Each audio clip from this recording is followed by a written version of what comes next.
Here we transmit the latest intelligence, pivotal stories, and winning strategies from across the world of mergers and acquisitions, delivered straight from the architects shaping the industry. Hi, I'm Roger Aguinaldo, and welcome to M&A TV. To ensure you don't miss any exclusive M&A content, like, subscribe, and follow us now. Now let's execute the deal for today's episode.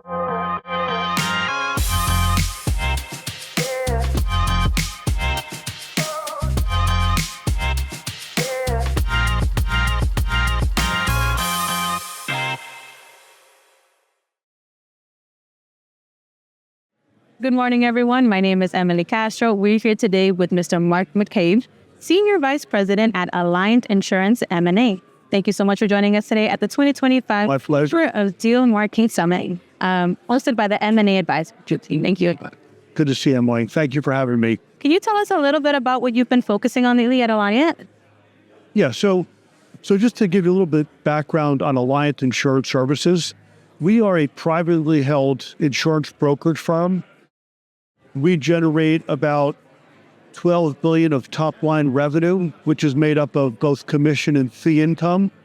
And we place about, roughly $50 billion of insurance premium into the insurance marketplace, which now ranks us as the fifth largest broker in the world and the largest privately held brokerage firm in the village. The operation is broken up into specialty practices.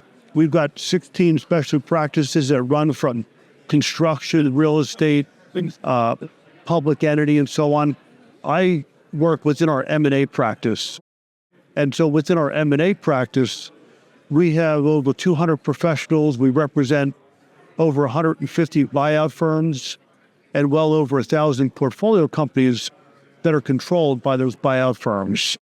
And we specialize in everything from commercial property casualty insurance to employee benefits, cyber directors and officers, and even getting involved in cyber technology due diligence. So that's a little bit about Alliant. And where do you see the next wave of growth coming from your area of focus?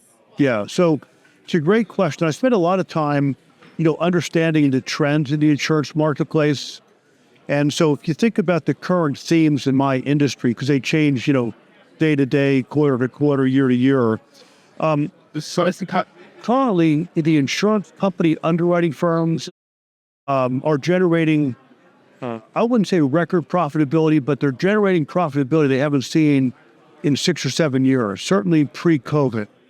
And so that profitability generation by the underwriting company is making a very promising environment for the buyers of insurance.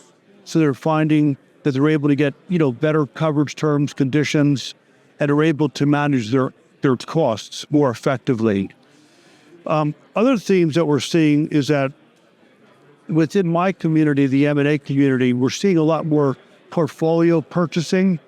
So, at the end of the day, we're always trying to figure out, okay, how can we reduce insurance costs for our buyers? So putting portfolio programs in place for directors and officers insurance, for cyber insurance, has turned out to be very favorable, where the portfolio companies are getting the benefit of better coverage terms, conditions, lower prices, and the private equity firms are getting the benefit of improved EBITDA. So when they look to turn around and make a transaction, they're generating higher profitability. So that's a lot of stuff that we see happening in the marketplace. And I think, generally speaking, when you think about overall insurance costs, we're seeing improvements in property, auto, workers' comp continues to be positive. Cyber insurance and D&O are seeing more and more capacity, which is giving the buyers more coverage and more benefit around bottom line costs. So those are some of the trends and themes that we're experiencing in the marketplace. And I think with regard to, an outlook for 2026, I continue to see the trends improve. And I think it's going to be a very good buying environment for our clients. That's amazing, and I sure hope so. Yeah. So what would you say is the single biggest challenge facing leaders like you, and how are you tackling it? Yeah, and that's a great question. And it's not always one we have an answer to. But, so as we continue to grow our business, for example, Alliant Insurance, we were, roughly $1.5 billion in revenue 6 or 7 years ago. Today, we're north of $5 billion in revenue. And to keep that trend growing, you've got to be creative and you've got to be innovative. So we are continually looking at ways to make our operations more profitable. And as our client base continues to expand, we're spending more and more time with that client base, understanding where their next plateau is going to be and how we can be part of that vision and part of that plateau. And I think that will give us the greatest potential for growth. In addition to that, as our M&A market expands and our private equity market expands, and as long as we're at the forefront of innovation with our private equity firms, we're going to be the call they make when they're looking to buy a new company.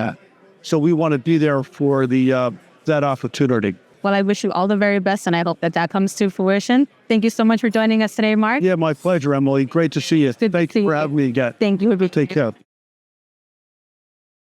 Thank you for tuning into M&A TV. If this episode enhanced your strategic outlook, please like, subscribe, and share it with your network. For more critical insights and high-level interviews, follow us on all our socials and visit our hub at www.maadvisor.com. I'm Roger Argonaldo, and we'll see you next time right here on M&A TV, the definitive voice of dealmakers.